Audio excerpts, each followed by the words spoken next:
सूर्यमालेतील ग्रह आपल्याला नेहमीच आकर्षित करतात, कारण प्रत्येक ग्रहावर काही ना काही गूढ लपलेला आहे। अशातच आता सूर्य, चंद्र, मंगळ मोहिमेनंतर भारताची नजर ही शुक्र ग्रहावर आहे। या संदर्भात केंद्रीय कॅबिनेटचे 4 अवकाश प्रोजेक्ट्सला मंजुरी दिली आहे।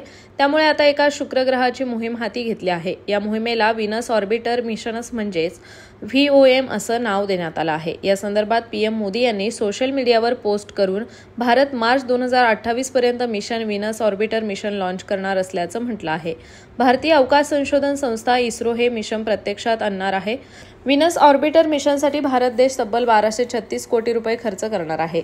यामध्ये 824 कोटी रुपये फक्त स्पेस क्राफ्टवर खर्च करण्यात येणार आहे। परंतु आता सर्वांना प्रश्न पडला असेल की हे मिशन काय आहे, तसेच या मिशनद्वारे काय सिद्ध करायचंय आणि हे स्पेस क्राफ्ट इतकं खास का आहे। चला तर मग आज आपण या संदर्भातील सर्व प्रश्नांची उत्तरे व्हिडिओच्या माध्यमातून जाणून घेऊयात। व्हीनस ऑर्बिटर या मिशनच्या माध्यमातून इस्रो शुक्राच्या कक्षेत स्पेस क्राफ्ट पाठवणार आहे।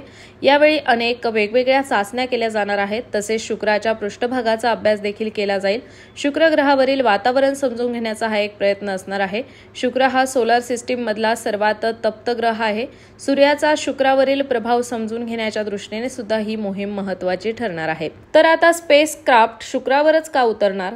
तर हे एक प्रकारचं ऑर्बिटर मिशन आहे। या मिशनच्या माध्यमातून पाठवलं जाणारं स्पेस क्राफ्ट शुक्र ग्रहाच्या कक्षेत पोहोचेल, पण ते ग्रहाच्या पृष्ठभागावर उतरणार नाही। तर स्पेस क्राफ्टला अशा पद्धतीने डिझाईन करण्यात आला आहे की पृष्ठभागाच्या वर असताना सर्व प्रयोग केले जाणार आहेत, म्हणूनच हे स्पेस क्राफ्ट खास आहे। परंतु या मिशनसाठी शुक्र ग्रहाची निवड का केली असावी? तर शुक्राच्या अभ्यासातून पृथ्वीला अजून चांगल्या पद्धतीने समजून घेता येईल।